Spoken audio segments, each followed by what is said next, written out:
Boom. And Do this shit. we are live. So, Hayes, you said in the comments over here, you said that you are currently or you were. I was, yes. Um, so, what was your actual job title? My actual job title was Weapon Systems Maintenance and Repair. But along with that, when I became an NCO, I became an instructor for BRM. Okay. So this is basic rifle marksmanship. Um, and right now, myself and a buddy of mine, we do we build weapon systems. We Hang have on. Kick went live, but it didn't to Rumble. I'll fix it. Just keep talking. All right. but yeah, we do pretty much trigger alterations. Uh, So my you were an armor, basically. uh, an armorer is only 10 level, which is pretty much basic level. I was all the way up to 40 level, which is depot level.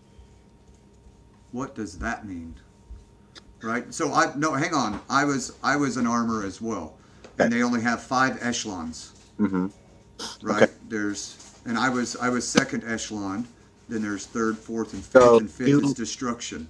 okay? So you were your MOS was weapon systems, right? Small arms technician. Yeah, small arms. We did from the 9 millimeter all the way up to the 777. Yeah, and you were in the army, right? Yes, Yeah. yes. So I actually my MOS school, Marine Corps. We went to Aberdeen Proving Ground Mm-hmm. for small arms, which was from 9 mil, Mm-hmm. 9 mil, M16, Mm-hmm. um, Well, Mark they 19, no longer. 240 Golf. Yeah, it's no longer at Aberdeen. It's now Fort Lee, West Virginia. But I had to go Okay. to change my MOS because I couldn't get promoted. So I changed my MOS to small arm. Um, with the armorer, they're the ones that are in control of the vault for the weapons systems. They issue out weapons for like range. And we also do maintenance on all small arms. Yeah, but in the army, they have anything that's over 10 level, like user level.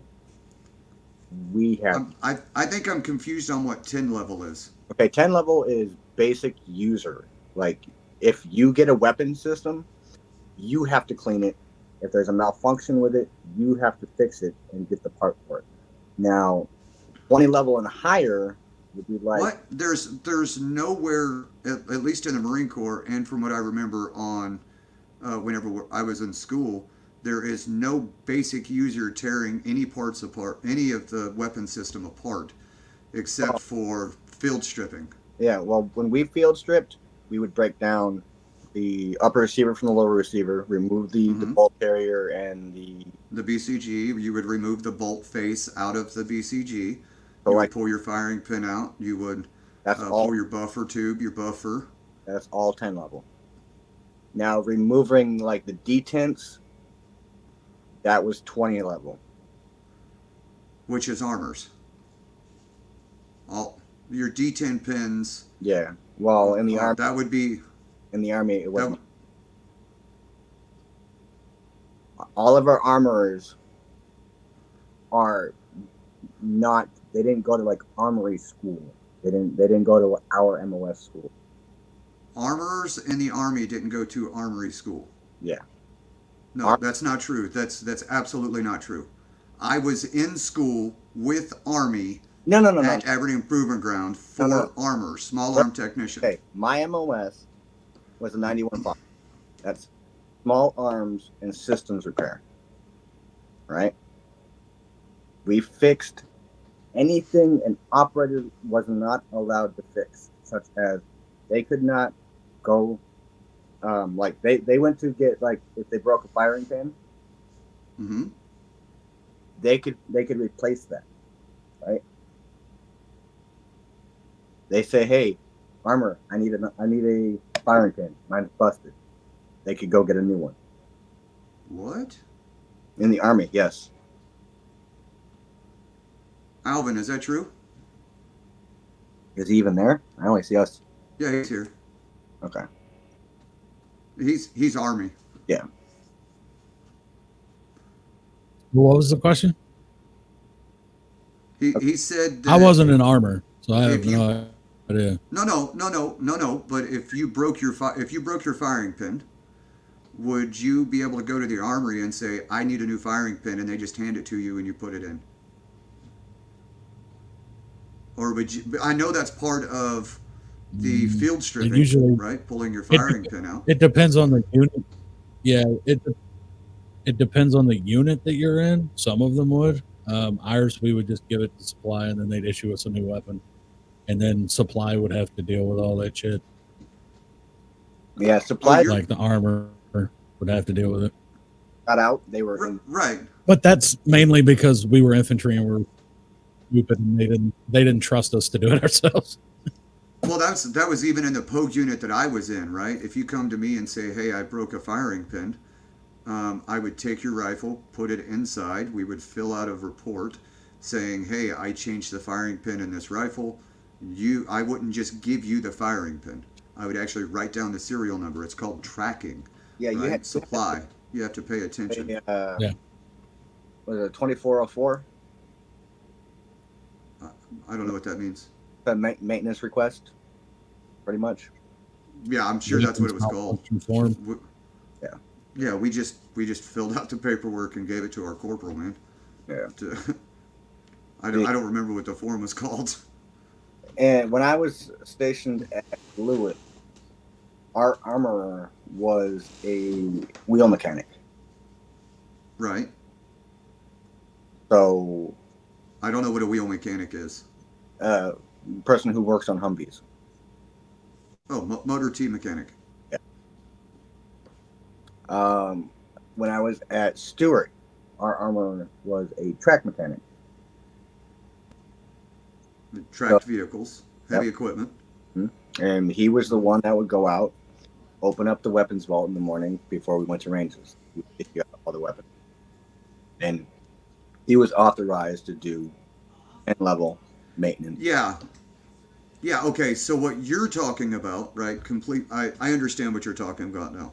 So we had guys in the armory that were not armors, but they were, so we had a Alpha company, a Bravo company, a Charlie company. From each company would send somebody over, and they would be authorized to be in the armory, to open the armory. They got their top secret clearance so that they could be in there and be in control of their weapon systems. Yeah. Well, in the Army, it's a little bit different. We didn't have, well, for the units that I was with, we didn't have like a battalion level armory. It was always company level.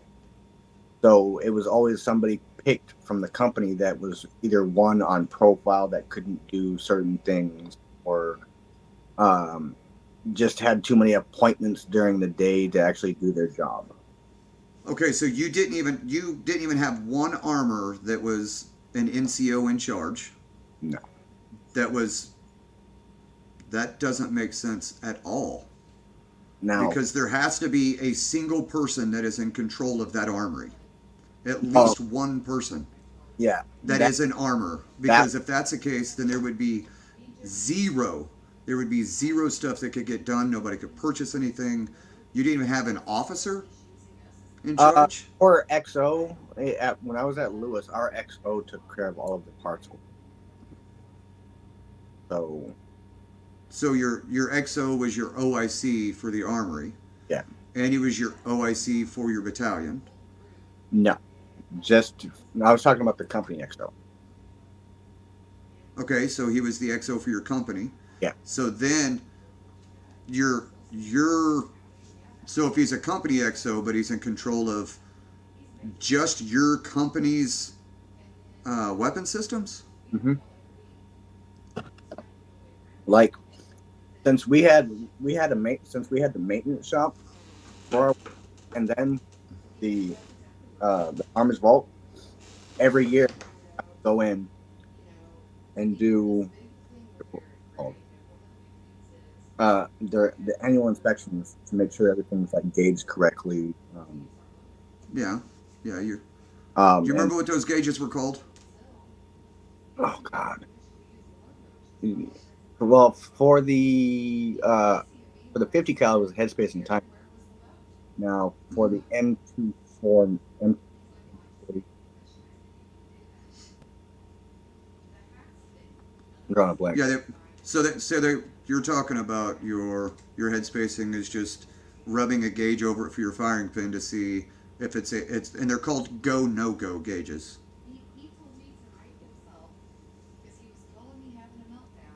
Go no go. Yeah, we use that the go no go in school, but for like the nomenclature, it was always called headspace and timing.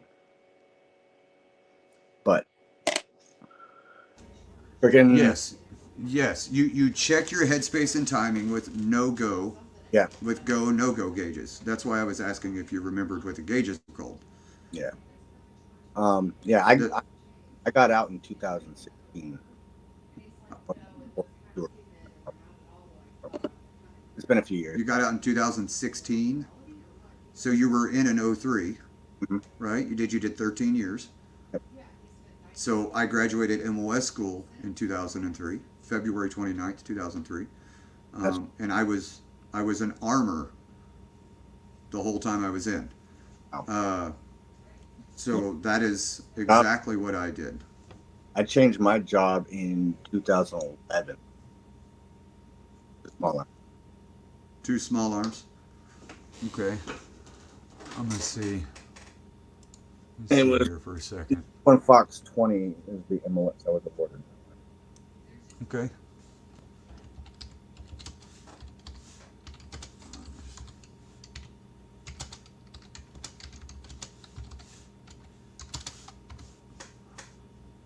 Um, let's see.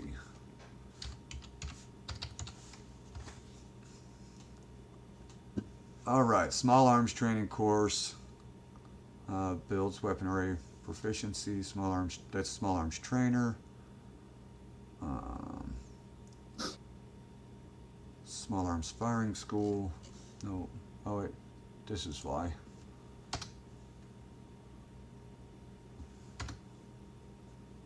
Small arms towed artillery. Let's see. Small arms technician. Um, school, U.S. Army.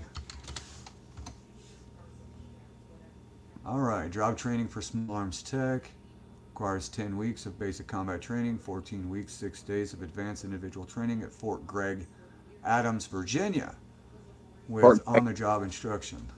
did they change the name That's, Fort Lee? well, the 91 91 small Fox. arms and artillery repair. Um, and with on-the-job instruction, part of this time is spent in the classroom and part takes place in the field. So here's, I think the difference is the Army has chose to do, just recently chose to, how long is MOS? It's 61 days. Training recruits must complete small arms repair course. This is the United States Marine Corps, which is Mm-hmm. MOS 2111. Yep.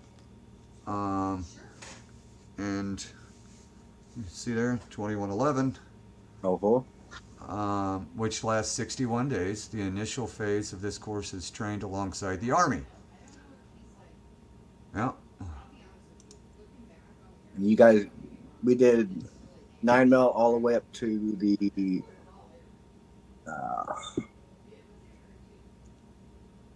how sniper rifle is that? M8. No, we went way up. We went M203, 249, Mm-hmm. 240 Golf, which you have the Bravo in the Army, same rifle, Mm-hmm. same machine gun. It's just Golf and Bravo. Mm-hmm. Then we did the Mark 19, the 50 cal, the 32 millimeter mortar, and the 61 millimeter mortar, I think is what it And was. you guys And also we had uh, and the small, and that's only because it had a 22 uh, spotting rifle on it, which the small is probably gone. We messed with 12 gauge shotguns, so anything in between there, yeah, including 308 and 338 Lapua. uh, we got to look at the shotgun, but we didn't get to touch it. We did the chain gun for the Bradley, and it was Right. just the feeder mechanism. Um, Okay. and then we also did the 50 caliber sniper. Okay. Uh, and then after that, we went straight into the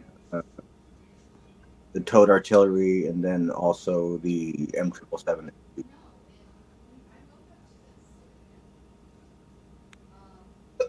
I think they have a version 3 now. Uh,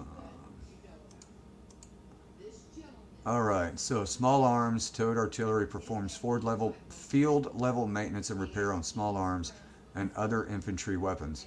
So you absolutely were not an armor. If it's field level maintenance, um, that's like that's like you can field strip it and clean it. Yeah. That's The that's it. the term armor for us was kind of degrading. It was degrading. Yeah, because you weren't an armor, and Exactly. an armor is actually higher level than what you were. So why would it be degrading? It would be an uplook. It wouldn't be Oh, we downgrade. we did uh, system boring, barrel boring. We did the M2, the Abrams barrels. We had to bore those. Uh, What do you mean by bore? You mean like clean them? we had to check. We had to check the boring on the barrels to make sure if there were too many shots fired through them. You know how the rifling on the inside of the barrel, it would wear Mm-hmm. down. Now, if Okay. we would gauge that, and if it didn't pass gauge, we'd have You to open up.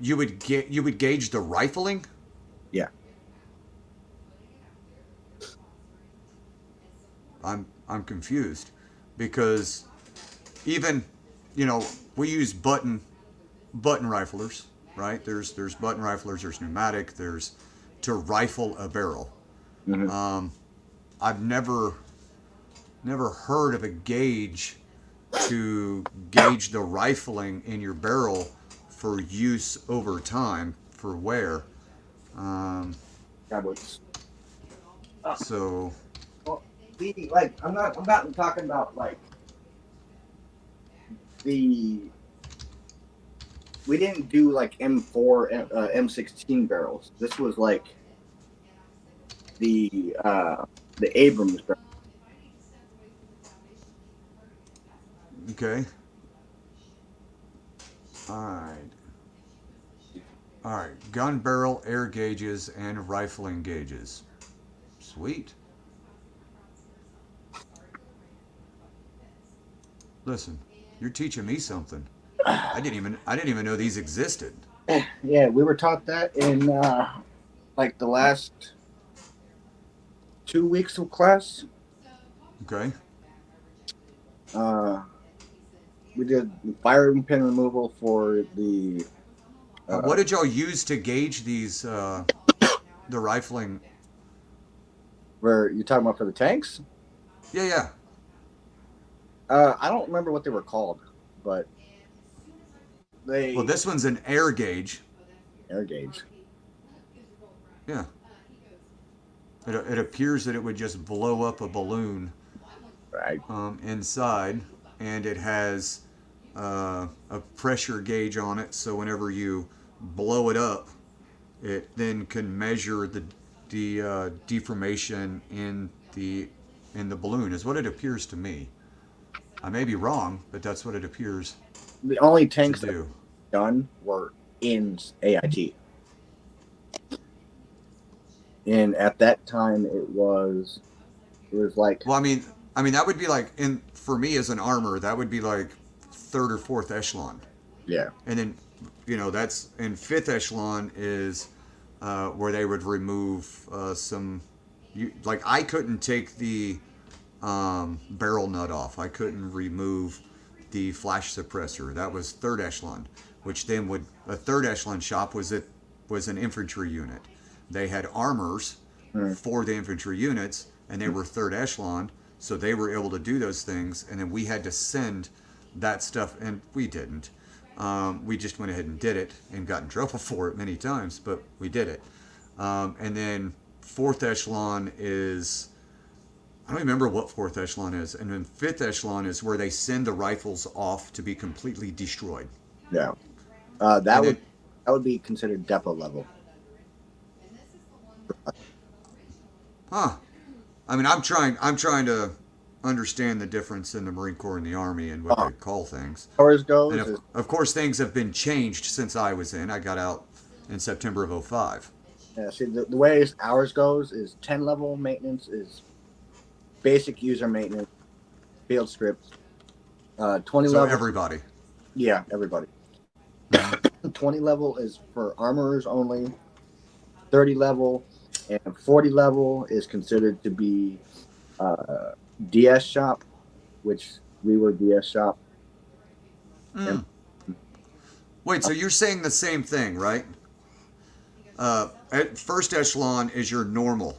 yeah, Second echelon is an armor, mm-hmm. right? 10, 20, 30, Yeah. 40, and 50. Yeah. So it's still the same thing. You're just removing the zero Yeah. for the Marine Corps. Yeah. So I mean that makes sense. Now that I'm hearing you say it again, it's 10 level is everybody, 20 level is armors, 30 level. Yep. Yeah, and then fifth is Our depot. destruction. Yeah. Yeah. Depot level. Yeah, same thing. Okay, so it's just little number changes is all it is. Yeah. And then what you called it, I don't remember what you called it What's that? because I say echelon and you say it's what? Level. Oh, it's just level. Yeah. Okay.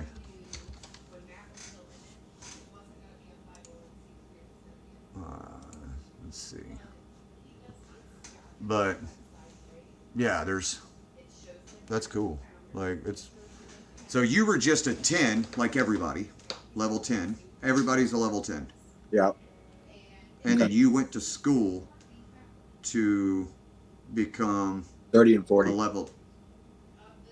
Yeah. So we were anywhere from 20 to 40. Yeah. It was wherever they sent us. So my school covered everything except for destruction. Yeah. The school covers everything from 10 level to. Well, you can't cover 10 level because 10 level is basic field stripping that you learn in boot camp or basic training. Well, we still had to learn basic field stripping for every weapon system. Okay, yeah, when you got into your 50 cal and stuff like that, yeah. Your Mark 19, your 50 cal, your 240. Yeah. But the M16 or you had the M4, right? No, I was never actually issued an M4. I mean, we had them in their unit. Oh yeah, that's right. You were in an 03, so they were still using the M16A2. Mm-hmm. At my last unit, I had an M16, but so You had an M16 what? we never got to fire it. It was an A2, and that was back in 2016. They still had the M16A2 in 2016? They were in the process here at at Fort Stewart. They were getting issued the M4. Yeah. M4 A2s, Okay. and they were slowly getting rid of all of our M16s.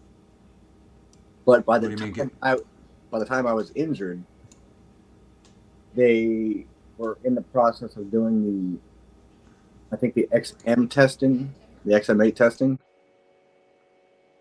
and that was like right before I got injured.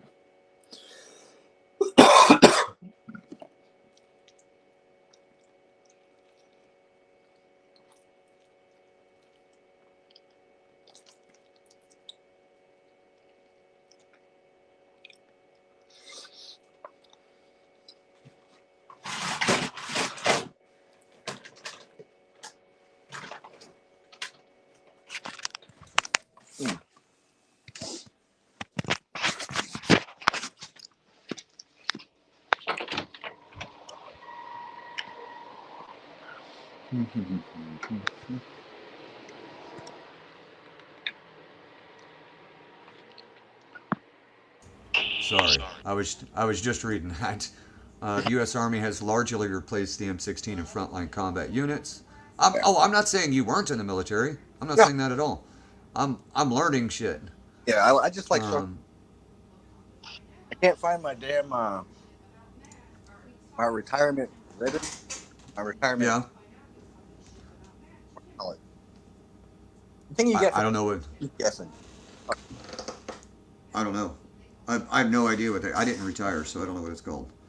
Um, Well, I was medically retired.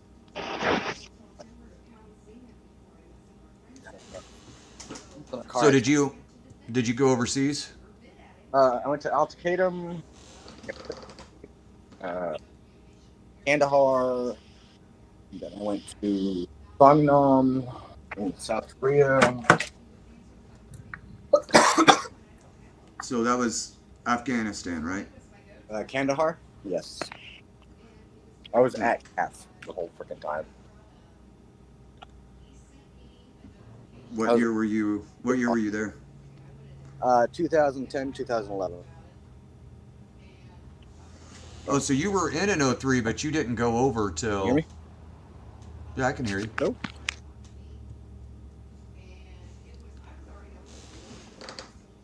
He lost service. You coming back up, Alvin? They will need to connect. Oh, he's back. Hey, sir. Got. You had lost service, so you were you pulling off your Wi-Fi There and in connecting 2010, to? 11. I lost that part, that beginning of that. What'd you say? I said I was there in 2010, 2011. That was the only time you were there. In Kandahar, yeah. Afghanistan was only one deployment. Two deployments to Iraq. You did two to Iraq. Is that what you said? Two to Iraq, yeah. When did you first get there? I was there 03, 04, and then again 05, 06. So where were you at in '03? And what 03. month did you go? I actually got to Kuwait September 11th, 03. So I was on my way back. I was in Kuwait on my way back Yeah. in September of '03. I Yeah. was I I was part of the initial push in March. Yeah, Um, we did the convoy from well, at the time it was Camp New York, right. all the way up through through Baghdad and then to Al Qaeda Air Base. Yeah, I don't remember all of that. Yeah. Even my second tour, I don't remember how we got to Fallujah. Oh, you I were in? was I was '04. Yeah. Okay, so you were with that big push then, right, into Fallujah. For the second battle in Fallujah, yeah, the big push. Yeah. Yeah. Yep, '04 through '05. I came home in March of '05. Yeah. Okay, so you were probably there when I was at TQ Air Base. Probably. When did you land in '05? In 05? Because you said '05 to '06, right? Yeah, that was over at Camp Liberty in Baghdad. Uh, Mm-hmm. shoot. Yeah, so in '03 we pushed into Baghdad and then fell back and we took over a college, Edson College, I think it was August time frame, if I remember correctly. in '05. Yeah. So yeah, we weren't there at the same time, with the exception of March in '04. Yeah, and we were in two completely different places. Yeah. Well, TQ is like 11 miles, like 11 straight miles from Fallujah. Yeah, yeah, but that was in March of '04. Wait, no, Yeah. no. Let me correct myself. I'm sorry. I came home in September of '03, right? So I left March, came home in September. I was there for 6 months. because I met my wife September 23rd of '03. So that was kind of the timing there. And then um, I went back in March of '04. So 6 months later, Now, I landed and when you then guys, left. do you remember your ANOC? I don't know what ANOC means. It's the the the unit that was in charge of the area of operation. No, No. no, I have no idea. I was with Combat Service Support Battalion, CSSB 1. Mm-hmm. Yeah. The the call sign for the people that were in charge of the whole area was Was what? Fester. Fessler? Fester. Oh, Fester. You're just breaking up, is what I'm. Yeah, I got.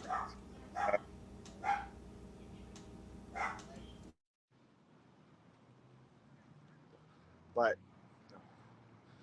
when I was at TQ, I was actually part of a quick reaction force for the internal QRF for our base. In the I don't remember the Marine unit per se, but their call sign was Rough Riders, and I was their comms guy, so I was constantly on comms, and I was hearing everything that was going on in Fallujah, and it was, from what I heard, it was pretty bad. Yeah, but that was in '05, right? I was like right before. Yeah, so I pulled out in March of '05, right? I'd landed in Kuwait. We had pulled out. So that was when it was starting to slow down.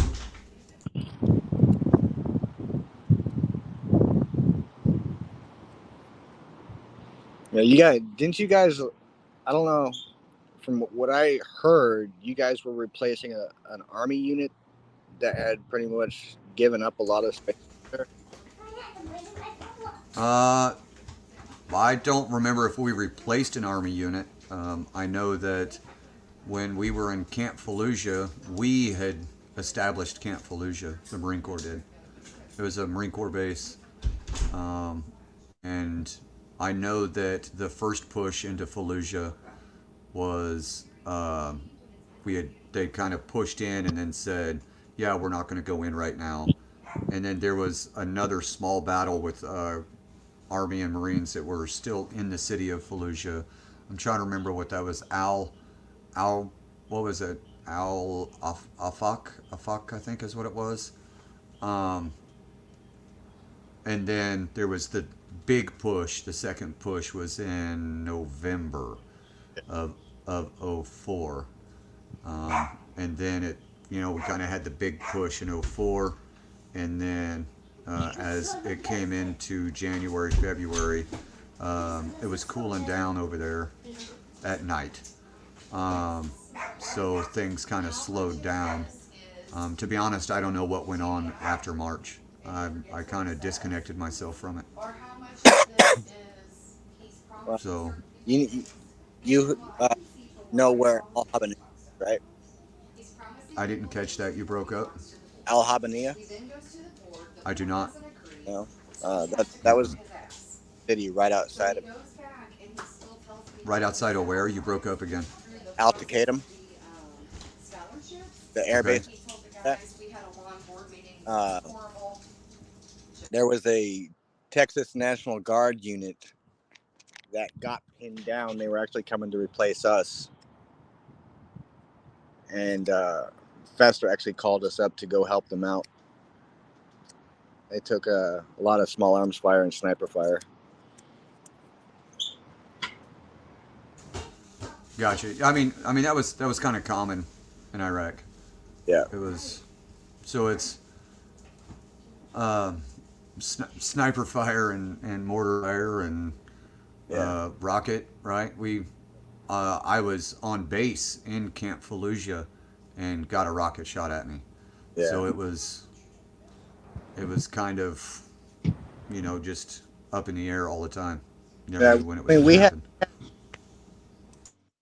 a lot of mortars come over the fence, but I mean, in Iraq, it wasn't quite as bad as it was in Afghanistan for the mortars. We were getting mortared like pretty much daily at Kandahar when I was there. Yeah, I never made it to Afghanistan because I got out of the Marine Corps September 23rd, 2005. It's the day I met my wife 2 years prior and the day that I got out of the Marine Corps. And Cool. then a year later, I married my wife September 23rd. How about that? Damn. Yeah. Yeah, I was married and divorced before the end of my first deployment. Yeah, I've only been married to once. Been with my wife. This September will be 18 years. Well, congratulations. Took a lot of hard work. Well, I'm sure there's been a lot of sleepless nights on both of those parts. You say that again? Said I bet there's been a lot of sleepless nights on both y'all's parts. Yes. Yep. Yeah. So, yeah, we took a lot of work on my part, right? Because when I came back, I was an asshole. So, I, I still am. uh, well, it's a personal choice. Well, I have a lot of issues dealing with stupid people, Oh, I do too. and I What do you mean when you came back, you were an asshole? You're still an asshole. I was a real asshole. Like even Alvin, you wouldn't have liked me 8 years ago. I mean, I guess that doesn't mean What that you makes you like me think I like now. you now? see that's the camaraderie that I miss. Fuck you. uh, but yeah, I hated everybody. Right? I was self-destructive, big time. Yeah, And I made a choice to change. Right? You got to choose to change. yeah, And I mean, it almost sounds like AA, right? You got to notice that you're wrong, yeah. and that you want to fix yourself. So that's kind of where I was 8 years ago, and I worked really hard to change it. Really hard. How come he keeps Um, leaving? uh, well, we're not. The he's changing the view so that whenever they see it on the stream, it's like a Oh, podcast. Whoever's oh, talking the most and who's okay, telling the story is coming up. okay. Yeah.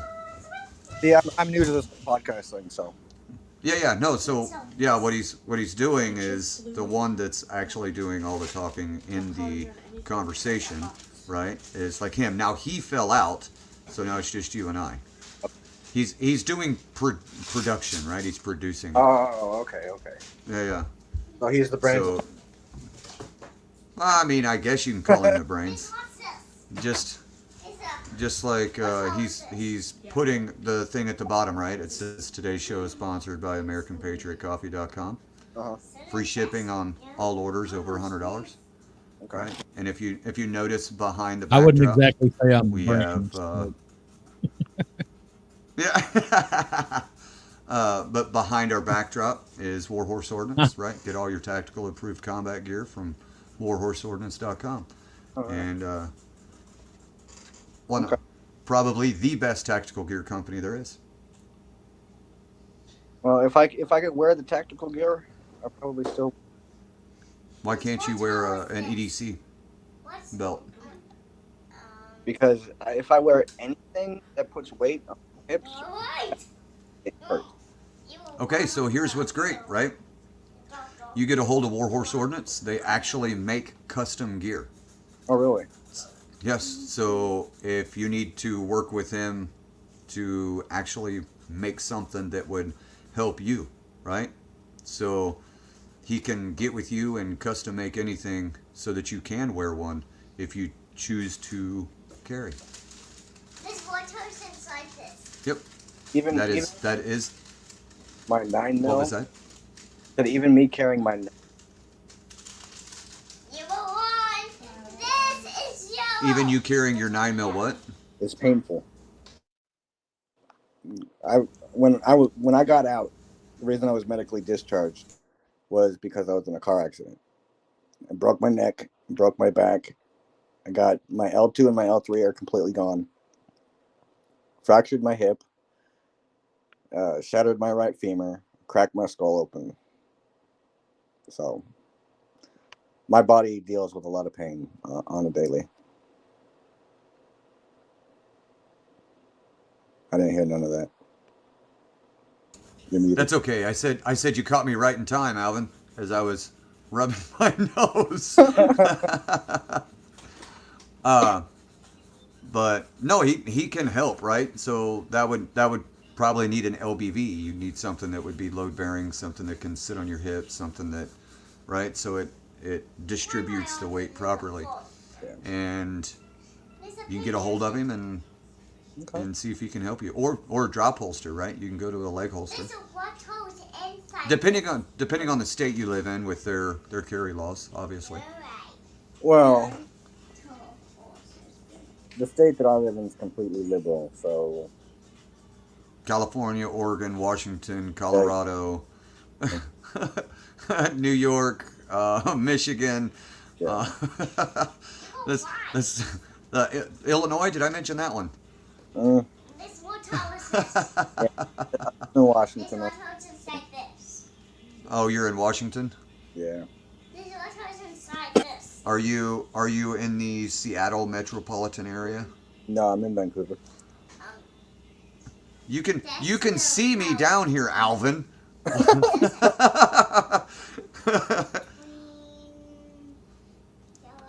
But I just it. he's catching me right at the most inopportune times.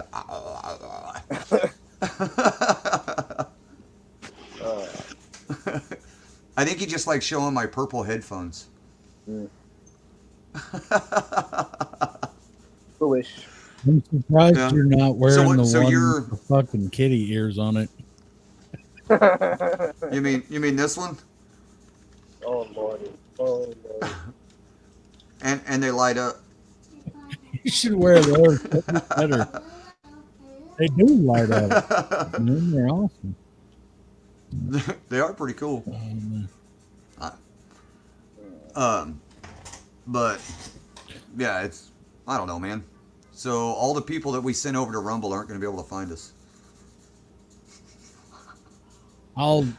Whenever we end it, I'll do the live stream upload thing a little later. Speaking of, I should Technical probably difficulties, go over man. here. It happens. Okay, so Yeah. are we gonna get into this? The fucking news from today? Are we gonna We do can. that? Let's We're do gonna that. Let's do that. I will Let's do it. bring it. All right. So Let's see if I can. Go ahead. You start it. you got it. What you had found. You want I'm me just to do bringing it, up the. or are you gonna do it? Sorry. Just do it. Okay. Just do it. So Do it. we have. AP has put out an article that says Biden says U.S. won't supply. Oh well, that's a different one. Let me go to this one then. I will go to that one. Maybe. Is that the last one you sent me? The CNN article? I think so. That's all right. I'll go to that one. Does not matter to me. Telegram, Yahoo News. I don't know I if mean, I you have can that read it CNN on the article. screen.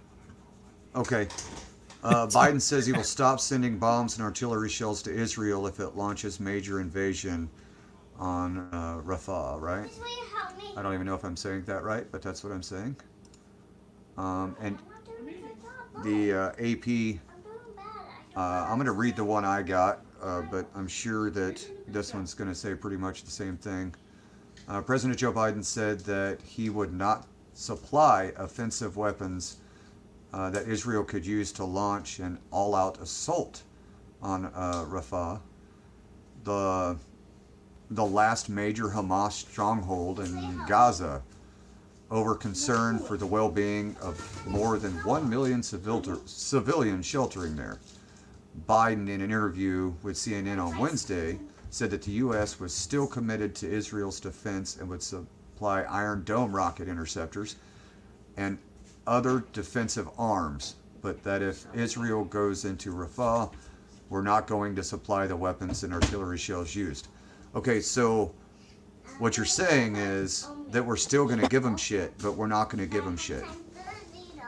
Or it's a backhanded saying, in my opinion, saying we're still going to supply them with all the shit that they need to attack them. Or The I U.S. think- has already paused the shipment of high payload munitions due to the operations in Rafah without a plan for the civilians there, right? So basically, they're kind of pissed off that what they gave them was actually used in the attack, right? yep, So he's saying if you don't start limiting the amount of civilian casualties, we're just not going to send you anything. I mean, I do see that as well.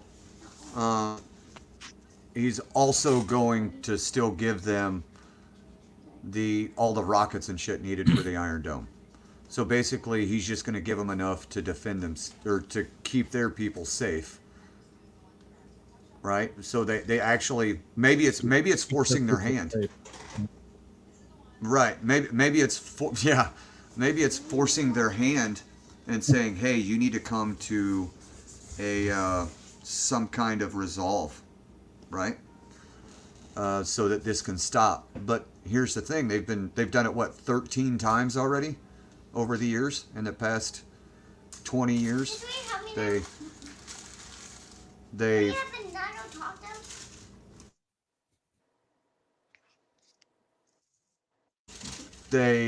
say somebody has or you know, oh my God, Hamas has attacked them at some point. It was a son that got abducted, and then they fucking shot over at him and retaliated, and then there was a truce, and then there was another attack, and then there was a truce, and then there was another attack, and then there was a truce, and then there was another attack, and there was a truce, and they've done this for 20 years, right? It just is what it is, and we probably need to. History of Israel and Palestine conflict tracks back to, well, I mean, it goes way back. It's been going on a lot more than 20 years, right? It's been going back hundreds of years, right? But Yeah, so everything kind of started getting super intense around like 1917, right? Because the British government, they signed the Balfour Declaration, right? yep. Of Basically 1917. saying, okay, all of the Palestinians that are here move over, and we're going to give the Jews this piece of land. Well, that was right? in 1947. That was when the president signed and forced them there. Well, they basically got kicked out of Europe, right? Right. A lot of them got kicked out of Europe after the First World War, right? Then, of course, the Second World War, we all know what happened. We don't have to go into that. Mm-hmm. Right. And, We and can after the if you want to, but... Yeah, we don't have to get into that right now. And then after the Second World War, there were so many people displaced because of World War I and World War II that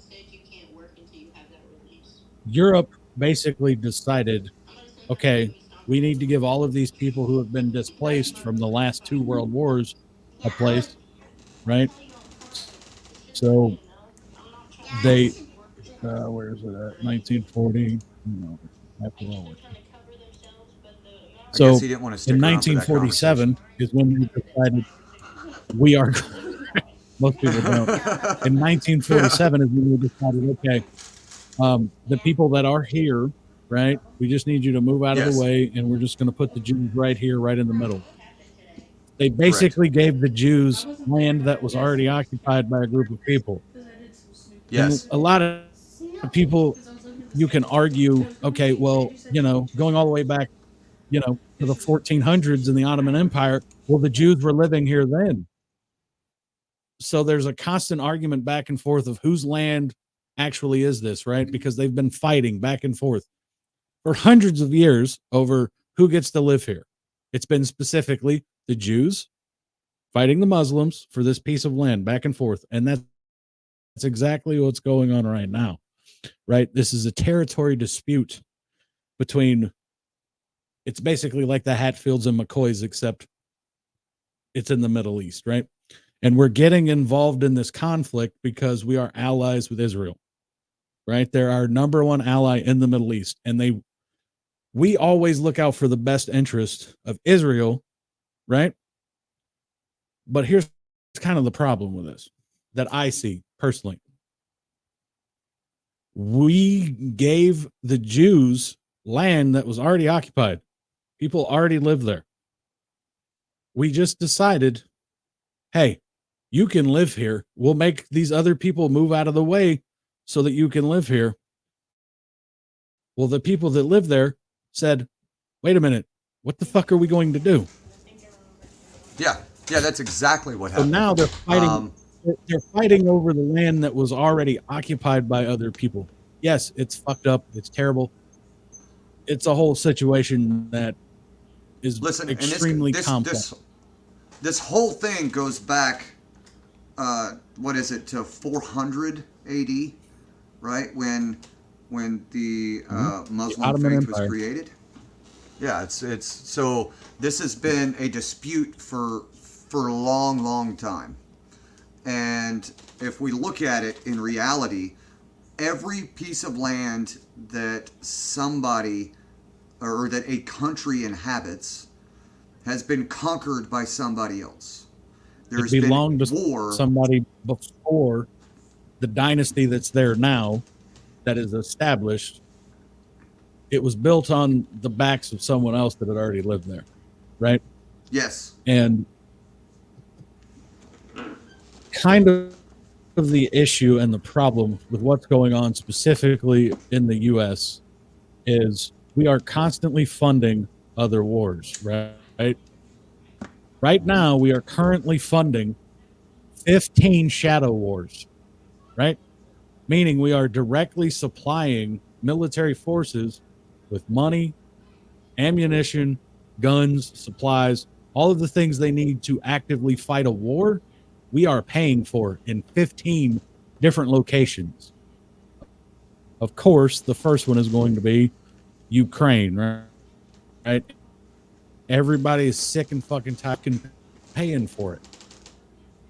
Us, the American fucking taxpayers, are the ones that are paying for this entire fucking conflict between Russia and Ukraine. America's footing the bill for that shit, right? I can't even Yes. tell you the total amount of money, right, that we have spent so far in the war in fucking Ukraine. And when you say So, we, you actually don't even mean the American government. You mean we as the taxpayers, right? We the taxpayers are paying for these fucking wars.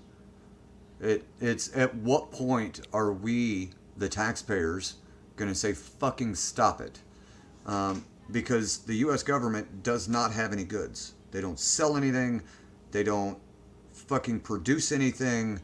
They just take our money and they think that they can spend it wherever. And if right we're now, going, currently, go ahead. they are spending our money in Yemen. They're spending our money to fight Russia.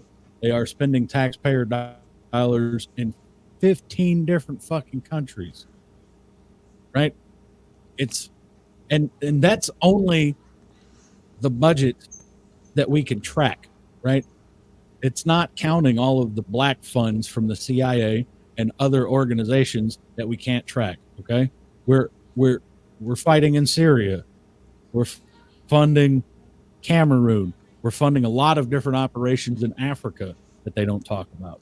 We're funding still the Iraqi military. We're propping them up and paying for them to build their own fucking army as our allies, right? And we still have roughly, it says here, 2,500 American troops remain in Iraq, even though we supposedly officially pulled out of fucking Iraq, right? We're still there. We still have boots on fucking ground in Iraq. Well, we're gonna have boots. We're gonna have boots everywhere that So we've been. There should be Americans in probably every fucking country on the globe, every one of them, and that's because we're also in Egypt, we, yeah, Kenya, yeah, Lebanon. We're funding endless fucking wars. And the problem yeah. is American taxpayers, if you look at the percentage of your tax dollars that get spent on the military budget, it's something I want to say it's Let me look 75% of every while you're talking. every dollar that you spend in taxes goes to fund the military industrial complex. And this is the thing that Americans are fucking sick and tired of. We are tired of working nonstop and sending our sons and daughters to fight rich men's fucking wars. Right? That's the thing This that says we have an issue with. this says about 1/6 of the federal spending goes to national defense. 1/6.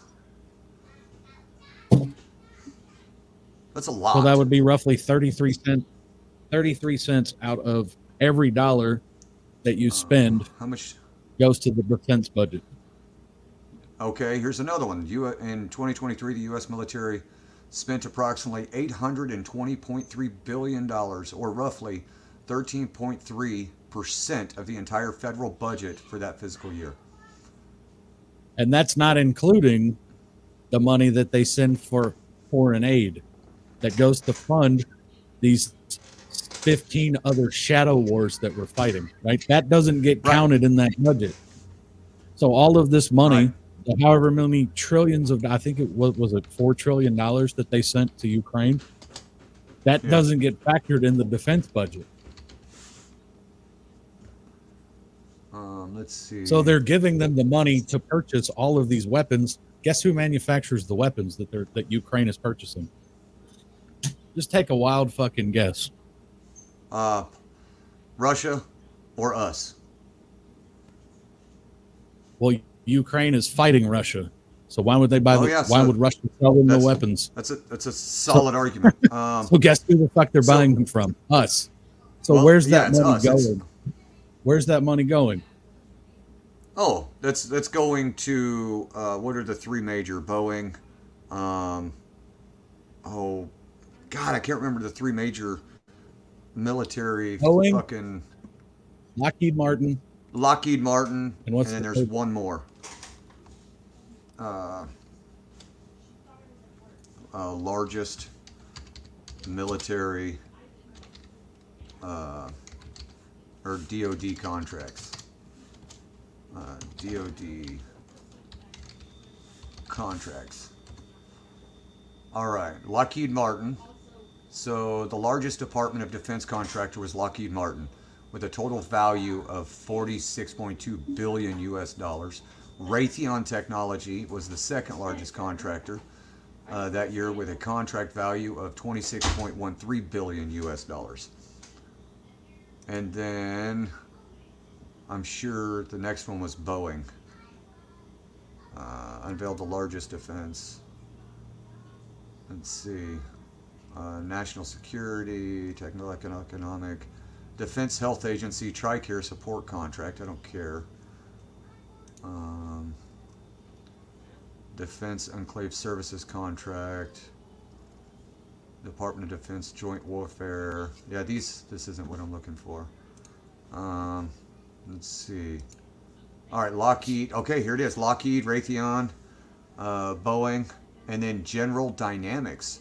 And General Dynamics is who produces the the M2 50 cal, right? The Modus. They produce most anything from Modus down. They General Dynamics also produces the Humvee. They're producing some of the 7 tons. They're producing right. So and then you've got Northrop Grumman, BAE, L3 Harris, Huntington, Ingalls Industries. Right. These guys are producing all of the warfare, all of it. All ammunition is produced by those 6 or 7 companies. Everything, Now, right? I'm not the So, smartest guy in the world, but there's a website, Capital Trades, mm-hmm. right? We Yep. can easily go look and see which one of the politicians are investing in these defense contracts. So, where's it at? If I can even. It's most of them, is it not? I would think so, yes. I Trade, mean, it would make sense politician, that most of them are. issuers. So when you go to issuers, you go to Microsoft, maybe later. Fuck off. So Nvidia, Boeing.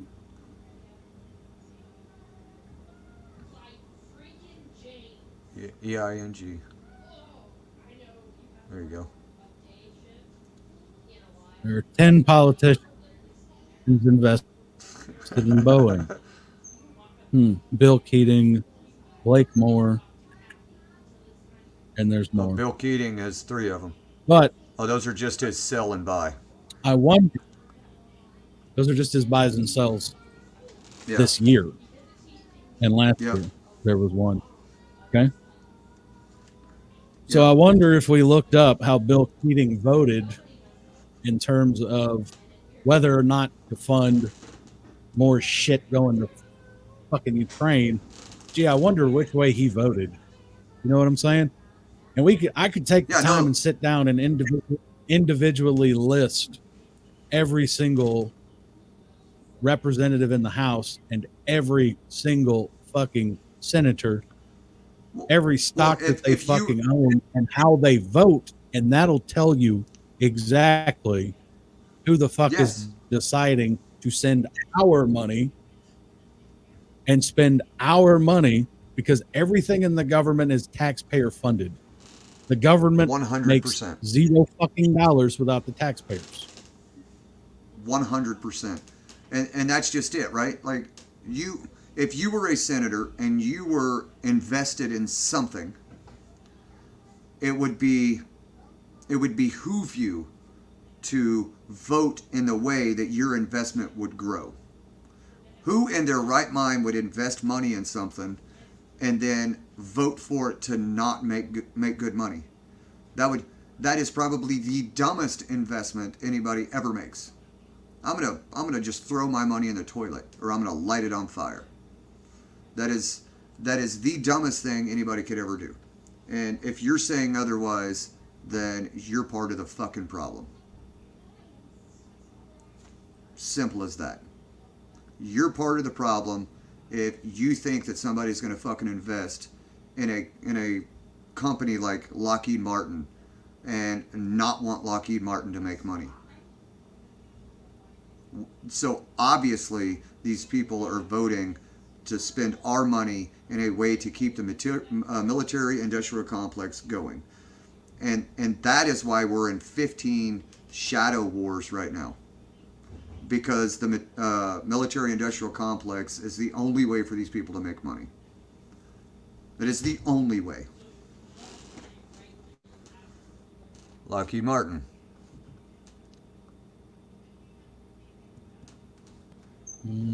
It only shows 4 politicians. Kathy Manning, Okay. North Carolina. Pete Sessions. Explore Kevin all Hearn, trades. Republican. One issuer. Kevin Hearn was also one of the ones on Boeing. Out of Oklahoma. Page. Let me change this. There's one in Florida. Republican House. Republican House, Diane. Republican. Diana Hashberger from Tennessee.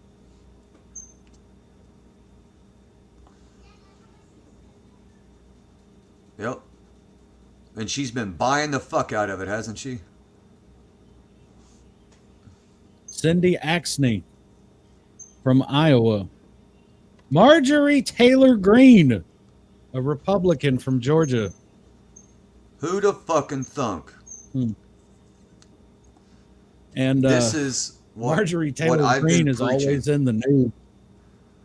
Marjorie Taylor Greene's always in the news talking about she wants to get Mike Johnson, the new Speaker of the House, removed because he has tried to be somewhat balanced in his approach to our funding in Ukraine, because he knows that it's a split party decision, right? The majority of senators are in support of what we're doing in Ukraine, right?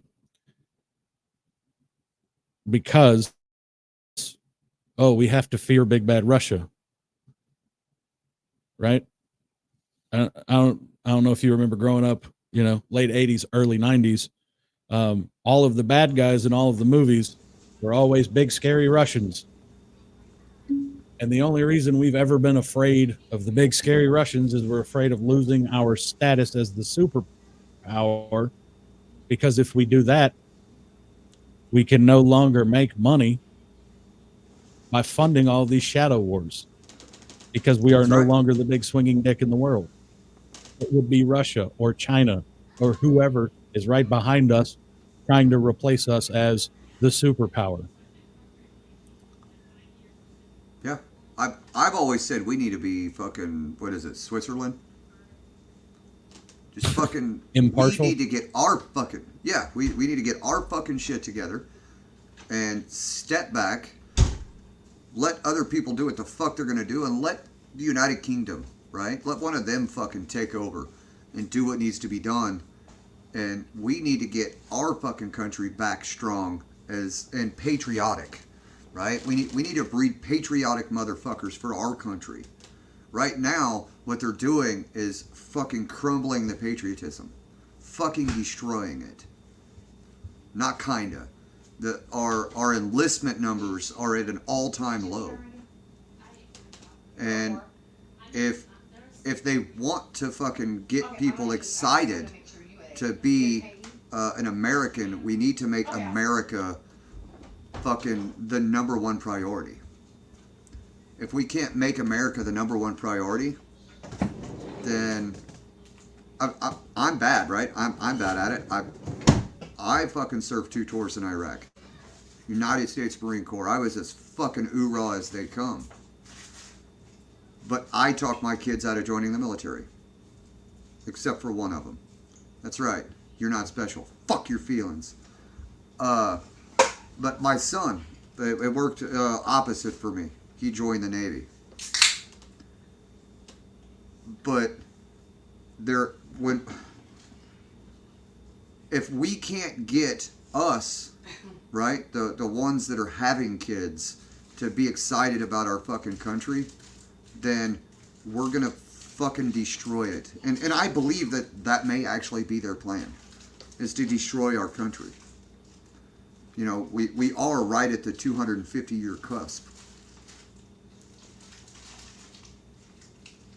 I don't know if that's their plan, but that's what's inadvertently happening, right? Like constantly sending money to foreign conflicts when we have a ridiculous amount of people coming here every single day that are undocumented. I don't know what the current numbers are. I think it's something like 3,500 people every single day crossing the fucking border illegally.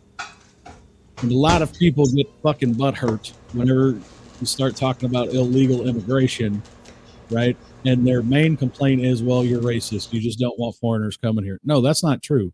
I don't mind people that come here the right way, seeking asylum from war torn countries. That's not what I'm saying. I'm not saying turn away people who are faced with a very bad situation in their home country, which, let's be frankly honest, the majority of the conflicts that are happening around the world, we have fucking caused by interfering in elections, by funding these shadow wars, by always putting our noses in other people's business where it doesn't belong.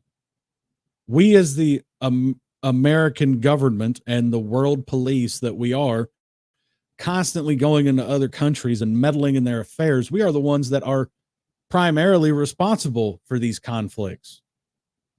So to say that we can't let anybody in, that's not the right answer, because we cause the majority of the problems. But what we can't do is just let everybody come in. Right. There was a video today put out. You can actually find it on my Clapper if you go there. There's a video talking about the FBI has been made aware that there are actual insurgents from, guess which organizations? ISIS, ISIL, all of the people that we fought while we were in Iraq and Afghanistan are coming in illegally because they're spending all of our money worried about Ukraine and Yemen and Israel, and they're focused on international conflicts instead of focusing on our defense at home. Yeah. They are penetrating and coming in, and they are letting the people in that we tried to fucking kill when we were in Iraq and Afghanistan. They're coming here. Well, they're kids, at least. For me. They're kids for me. You were there a little after me. But that's exactly what's happening.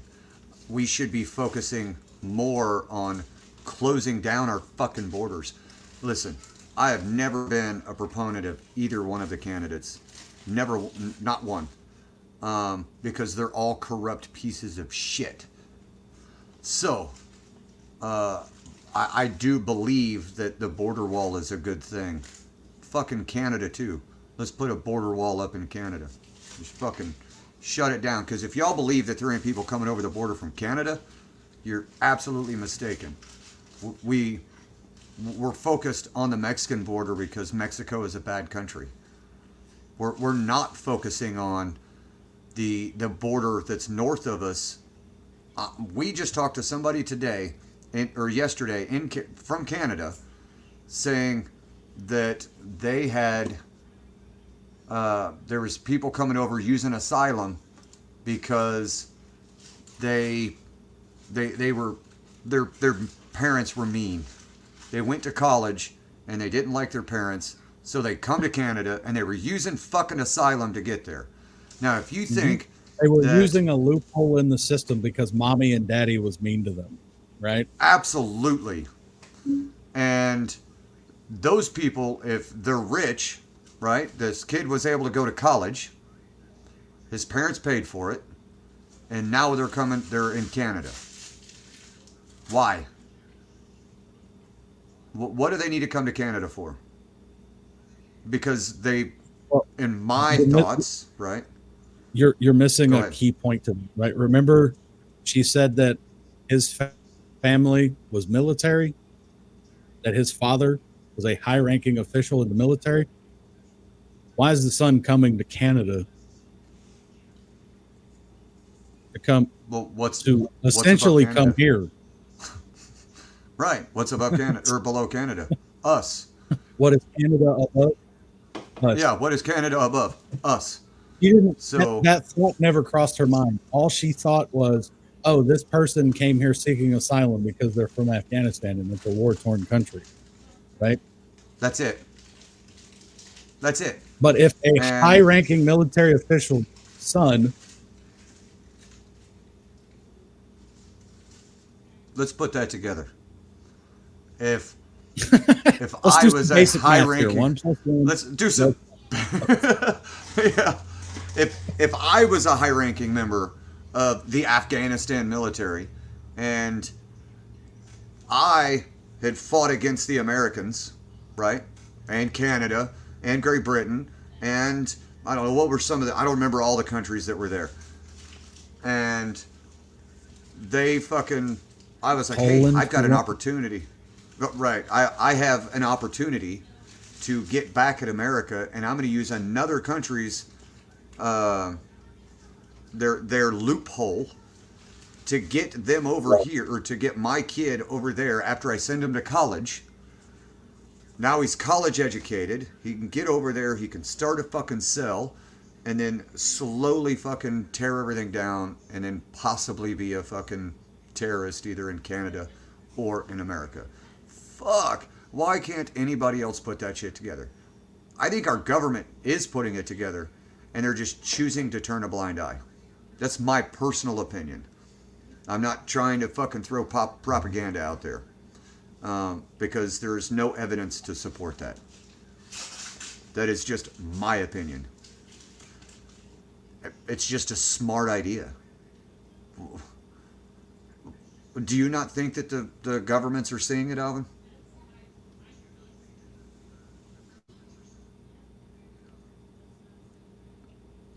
Well, okay, so the FBI came out with a document recently, um, talking about the biggest threats to the United States. That's from 2002. I'm trying to find the most updated one.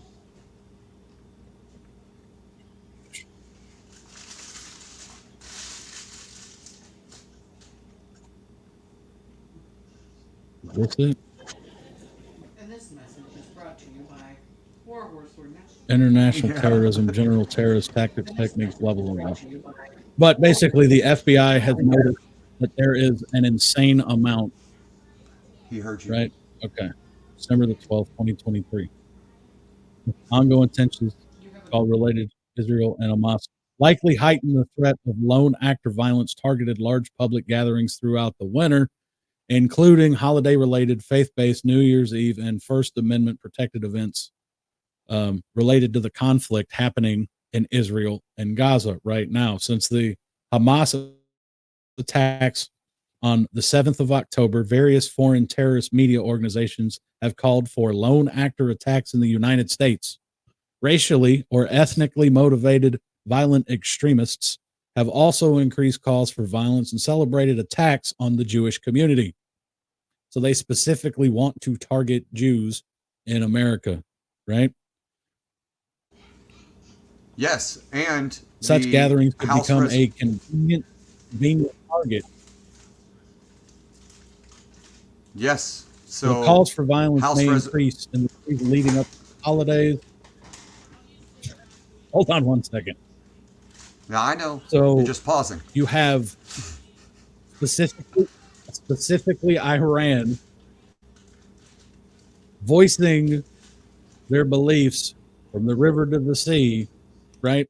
Kill all the Jews. Well, a lot of them are here in America, and they are going to specifically start targeting Jews, right? So the House actually noticed this and wanted to do something about it preemptively before it happened. Yes. House resolution. Which is getting into right? Yeah, you're unmuting me at the same time that I'm unmuting me. Um, this is exactly what I was going to bring up. That look at you learning all the different stuff. Um, everybody is thinking learning all of the things. I've heard of a lot of people talking about House Resolution 6090, and they're trying to say that it's pulling parts of the Bible out of it, right? They want to pull parts of the Bible out. Let's just destroy the Christianity. Let's just destroy our religion, and it's not. What it says is Title VI of the Civil Rights Act 1964 prohibits discrimination of the basis of race, color, national origin in the programs and activities receiving federal financial assistance, right? And then as you get into it further down, that's just blah blah blah. That's basic stuff. The actual Congress has found that anti-Semitism is on the rise in the United States and is impacting Jewish students in K through 12 schools, colleges, and universities, which would be specifically talking about the pro-Palestinian protests that are happening on taxpayer-funded universities all across the country. right. Right? So K through 12 would be public schools, public colleges. If you go to a private school or you go to a private college, this does not affect you because they do not adhere to the Department of Education. So we need to stop. We need to stop this. It's all freaking propaganda. If we're gonna talk about something, you need to fucking do your research, right? And this, when somebody says something, House resolution. Now, what we do need to pay attention to is what the next one, right? Whenever, because I'm from Missouri, and Senator Hawley is a co-sponsor of the Senate bill. And I've been thinking about this, going, why the fuck would he get on something that is like this? Well, it's because it only affects public schools, public universities, right? He's saying, hey, we need to fucking stop this shit. We need to stop having all of these fucking riots at our government funded schools. So it's gonna pass. It's gonna go through the Senate, and the president is gonna fucking sign it. It's gonna happen. This is gonna happen. But the problem is that we should be able to fucking fix this on our own. We should not have to have government intervention. Problem is there's a bunch of damn bitches in this world anymore. Everybody thinks that they're fucking right. Not everybody's fucking right. And your opinions aren't always fucking right. There you go. You're not special. Fuck your feelings. Right? We need to stop making legislation based on feelings. We need to make legislation based on facts.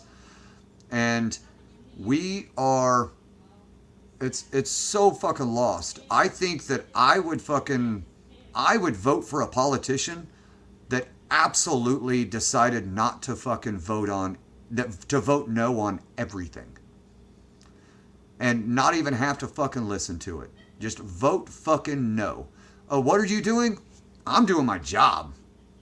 I think that there should be no more fucking laws passed. If anything, we're going to pass a law that actually fucking removes laws. We need to start pulling some of them back. And all of these, the fuck around find out, right? Some of these need to be removed, and if you fucking get in somebody's face and you cause fucking problem, you're going to get fucking punched in the mouth.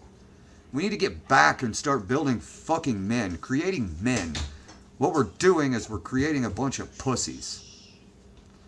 And we need to fucking quit it. But House Resolution 6090 is not as bad as what they're fucking saying.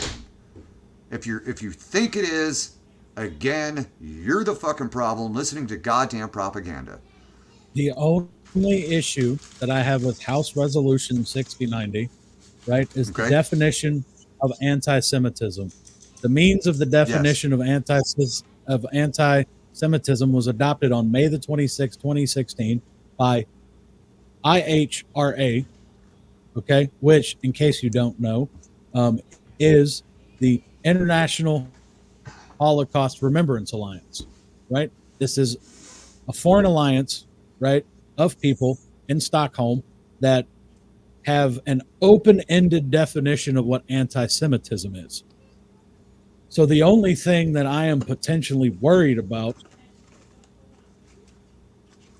from this legislation is that they are adopting a definition from a foreign entity on what the definition of anti-Semitism is. And the reason why that bothers me is because in the United States, the ADL is primarily in charge of anti-Semitism laws, who also uses the IHRA working definition of anti-Semitism. And why is this a problem? Because this specifically hinders our freedom of speech.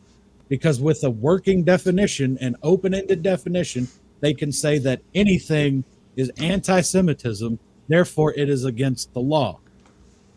Now, right Yep. now, House Resolution 6090 specifically pertains to, excuse me, to Does my publicly smoke getting to you? funded institutions of education. Yeah, it's your fault.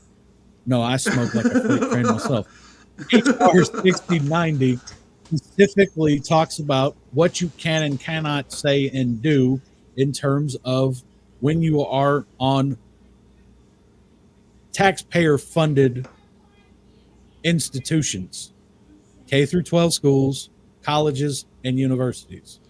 So right now, this is very limited. Now here's a question: are they going to use House Resolution 6090 to? I know it says Department of Education, but since it is taxpayer funded. Holy shit! I'll get my words out. Does that also mean, you know, the Senate floor, right? The House floor, the post offices, right? Courthouses, anything that is taxpayer funded. Are they going to try and use House resolution? Of course, this is House, so it'll have to be whatever the Senate name is, the Senate bill, right? So are they going to use it to try and stop people from doing this on at those locations as well? Or public, no idea. right? It So could now progress highways. in public. It could be anything in public, right? That is taxpayer And that's scary. funded. That's scary. So that specifically means you cannot say anything that could be remotely close to what is the definition of anti-Semitism, whatever that is, because it is an open-ended, ever-changing definition of anti-Semitic. Certain emblems and certain logos and certain things could be deemed as anti-Semitic. Like, oh, gee, I don't know, maybe red hats with white letters on them that say "Make America Great Again." That could potentially be labeled as anti-Semitic. It could. They could literally use anything and say, this is anti-Semitic. You're doing this in a public place, so you cannot speak out against anything that is anti-Semitic, right? And it's going to, hopefully it doesn't, but it could progress to where this is used to, again, limit our speech. Because during COVID, during the elections, speech was heavily manipulated by tech companies at the request of certain political figures who specifically said, hey, we don't want you showing certain articles. We don't want certain information getting out. We don't want people being able to share the real statistics of what happened during COVID. So the people that control the information, again, are telling you what you can and can't say because it may potentially be labeled as anti-Semitic. That's the only problem I have with this resolution. Other than that, I actually think it's somewhat of a good thing, because I agree with you. There's a lot of unnecessary things that this could lead to. This could lead to a lot of the Muslim immigrants specifically targeting Jews and specifically targeting synagogues and targeting things that they don't like, right? Because the same way that Americans go to church on Sundays and they listen to certain things, they listen to church broadcasts. You think that the Muslims in America, when they go to temple and they worship and they do their thing, if you think that they don't listen to um, Muslim voices from across the world, you're crazy. 100%. Because that's how religion works, Just right? like the You Catholics, have right? They listen to the the Pope. imam. Exactly. A lot of Muslims listen to the Iranian imam. They listen to powerful Muslim figures. The Muslim imam is specifically saying we need more people to target Jews and kill them. You can go on any news network and see him talking about this and saying these words out of Yep. his mouth, inciting violence against a specific race of people, against a specific sect of people. Now, correct me if I'm wrong, Al. I'm gonna just start calling you Al. Um, correct me if I'm wrong, but I remember reading a section of the Quran where it says to disguise yourself until the time is necessary. Something to that nature, Oh, you mean like right? sleeper cells of I, terrorist I think, organizations that have already yeah, been proven to exist all over the world, everywhere? Hmm. yes, Gee, I wonder. yeah. I wonder where they got that idea from. The Quran specifically tells them to do that. And there will be a lot of people that will tell you, oh, the Muslim faith is not an inherently violent faith, and that not all Muslims are violent, and not all of them believe in jihad, right? That's an Then argument that why gets have they used. taken over such a large swath of the area, and not just Iran, not just Afghanistan, not just Iraq, right? They've taken over big swaths of land, even into Africa, right? They spread, and this is, listen, I am not trying to speak ill of the Muslim faith, because I do believe that there are some good hearted people out there that are part of the Muslim faith, and I don't think that all Muslims are bad. Don't think that at all. But I do think that we shouldn't be blind to the idea that there are a bunch of them that are cherry picking it, just like they do in other religions. They cherry pick the word to uh, to fit their narrative, right? And that's where the extremists come from, is from cherry picking the the pieces of uh, their their their book that they, I don't know how to put it without sounding like an asshole, without or cherry picking their version of the Bible, right? They're going to help them with their narrative, and they're going to talk, because there's a part in the Quran where it says that if a stranger comes to your house, that you are to let them in and treat them as they are a guest for up to 20 days, I think it is. They don't have to pay nothing. They don't have to do nothing. You feed them, you water them, you clothe them, you treat them like kings or queens.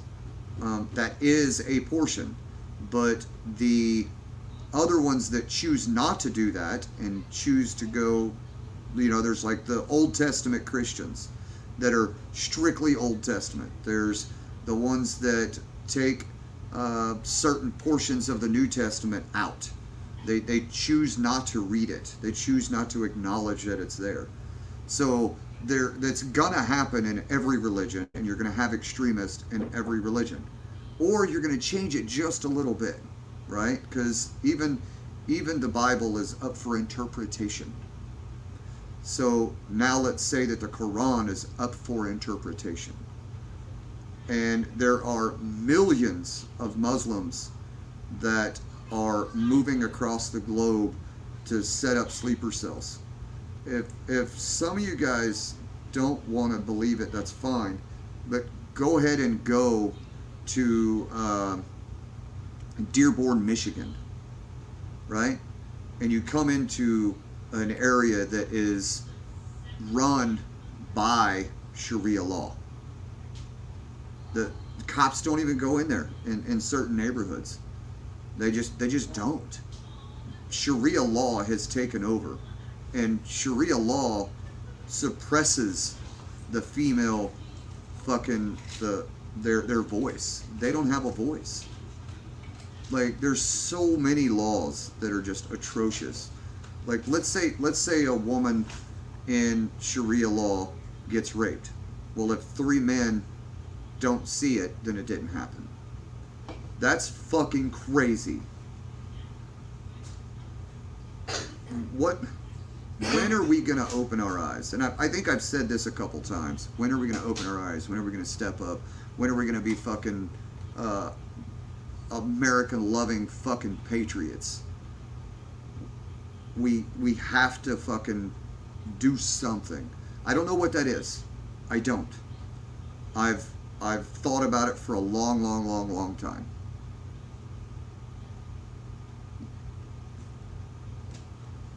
I don't understand how America First policy became something that was xenophobic and anti-Semitic and racist and against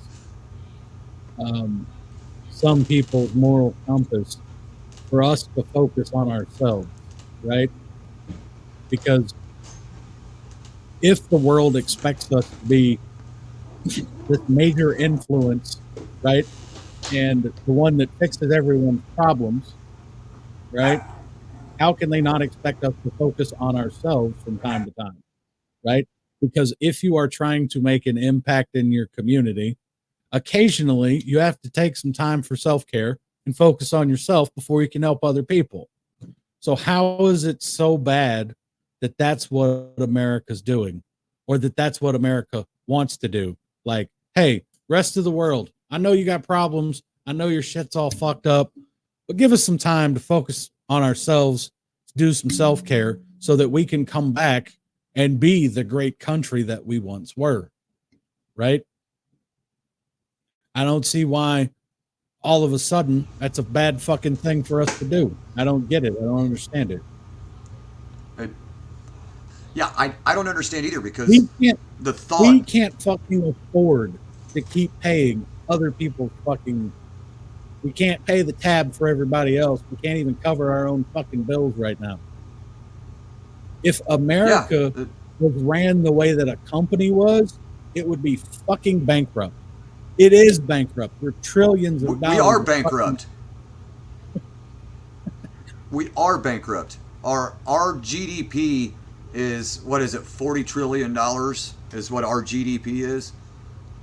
Our national debt is just under $35 trillion. That's fucking bankrupt. That's in all forms of the fucking word, bankrupt. And if you don't if you don't get to where you are self-sustainable, we're gonna crumble. We're we're at some point in the next 5 to 10 years, there's going to be an economic collapse. There has to be. I mean, you guys as of think March that 2000. 24, as of March 2024, Go as ahead. of March 2024, United States government debt was 124.7% of its nominal GDP. So we So owe we're 124% from what we produce. so we're 24. one that that just that is insane. It's insane when you look at the numbers, right? If you had a company and you made $1 million a year, but you were a million, 1.2 million, $25 million in debt, you would have Oi, no yo, way. What's up, buddy? You would have what's no going way. on? Oh, we're talking about right now. We're moving into Wow, our I world I economics. cannot hear anything. Give me just a second. Okay, but if you had a company that owed $1,250,000 and you only made $1 million a year, and then it substantially grew, right? If your debt grows every year, if your debt grows every year and your income never grows, you're you're bankrupt. Because who's going to pay for that? Oh, wait, you're going to have to start pulling out of your pocket, right? You're going to have to start pulling out of your pocket to pay that. And then you're not going to have the money to pay for that, which is what's happening to the American people. They're pulling out of our pocket to try and pay for all of their shit, right? So they're pulling. And then we're not going to have enough money to pay. Economic collapse. It's simple. It's simple economics, If you right? ran a household the way that they run our country, you would be in fucking prison. Yeah. Yeah. If you ran a company like they run our country, you would be in prison for embezzlement. Which the right okay, so not to get super political, but so you have a bunch of allegations against Trump that he falsified documents to get more money, to get a higher loan, right? That's basically what they're saying he did. They're saying he overestimated the value of Mar-Lago and a couple of other properties so that the banks would loan him more money, right? Well, what in the fuck are our politicians doing? It doesn't make any sense to me. I just don't get it. I don't understand it. Yeah. My Yeah. main Yeah. issue, I'm If tired of paying for everybody else's shit. I'm just tired of it. Me too. Uh, but yeah, you would be in prison, but you would be the richest prisoner there, right? It just is what it is. You wouldn't be able to do anything with it, or the government would just take it from you. I mean, are they going to put it on my books? Am I going to get to buy some Zuzus and some Wham Whams when I get to jail? Hey, What's going you on can here? build a store in prison, I mean, and then start how taking many, people's money and never give them any goods. how many ramen noodles and stamps is it worth? I don't know. Shit. I can't do prison math. I don't know what's going on. Just start taking everybody's money and never give them a pack of ramen noodles. Well, I mean, isn't that That what the won't go government over. does to us? That's exactly They what the take our government money, does. but what do we get in? What are we getting in return for our money? What is the purpose of the federal government? Their number one concern is supposed to be to provide for the national defense, right? At least that's what we're Yeah. told. Oh, if you give us money, we'll keep you safe, right? It's kind of extortion. No, it's exactly extortion. That's what the mafia does. The mafia goes into businesses and says, "You're going to give me this money, and since you're giving me this money, I'm going to keep your business safe." That's exactly what they do. It's a mob mentality. And if you get into it, I think you're the one that said it, that the CIA was actually trained by the mob, Yep. right? Mm-hmm. So all of their tactics that they use are the same tactics that the CIA uses. or that the mob used, right? It's all the same. They want to be the big mob, right? So by sorry, uh, and mobs mobs used to do the same thing, right? They would smash another mob that is creeping into their territory. So what the government has done is round up as many mobs as they can and throw them in prison. So now they can't they can't do the same thing. So it's exactly what we do in other countries. We want to be the big dick. So I'm gonna go in and I'm gonna fucking crush you. But I'm gonna make you feel like you're crushing yourself.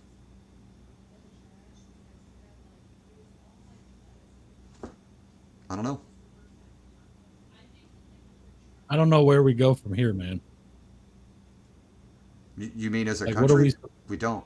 what are we supposed to do with all of this?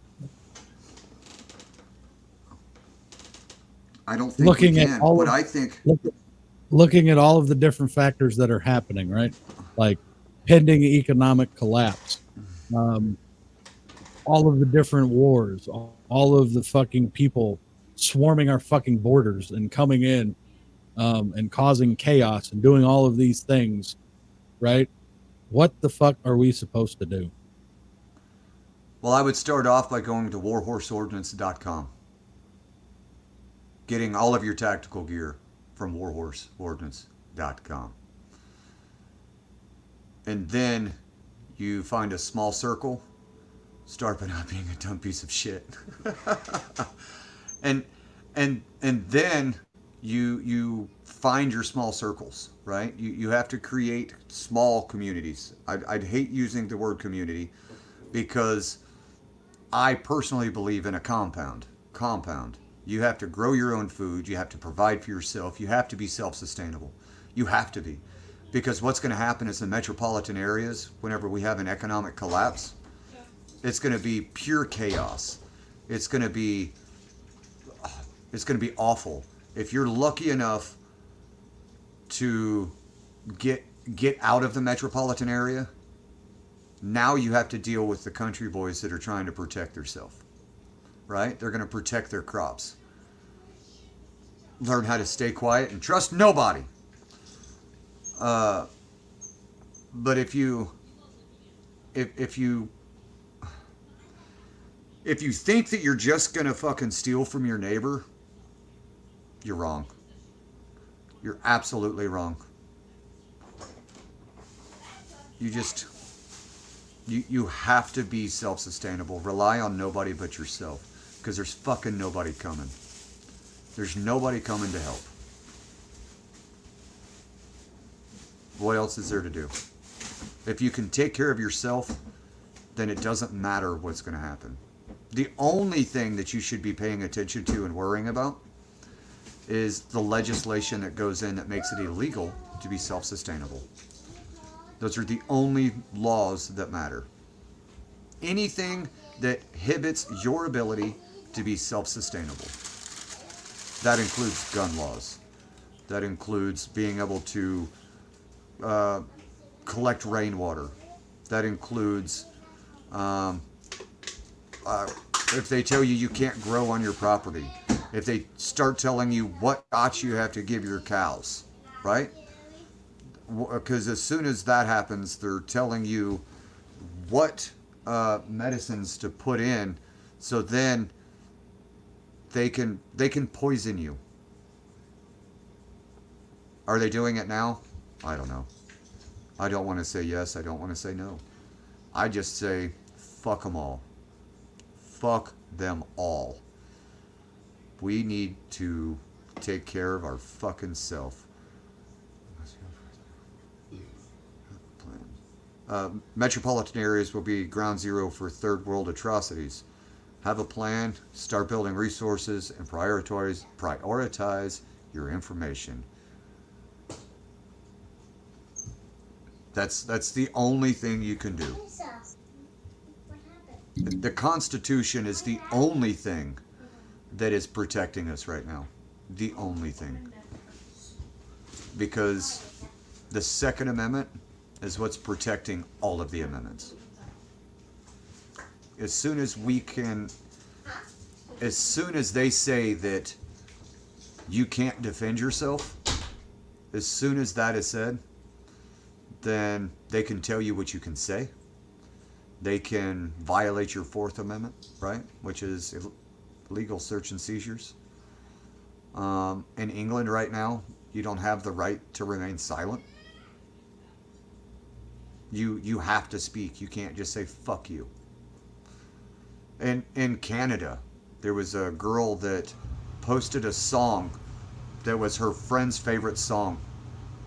And she got fucking charged and house arrest and like $20,000 in fines. And all she did was post a song. Why didn't the artist get it, right? And it was a Canadian artist. Why is the artist not fucking penalized? So when they can start telling you what you can and can't say, which is kind of what HR 6090 is, kinda, if they change the definition, right? Because that is absolutely something that is possible with it being such an open-ended definition. It can be changed. It can be used any way they want. So, listen. We just have to take care of ourselves. I appreciate everybody that's been here. If you watched this far, there you go. If you like today's show, join our locals community for just $8 a month. And go to warhorseordnance.com. All of your tactical needs. Get all of your pedo hunting gear at warhorseordnance.com. And fuck the ATF.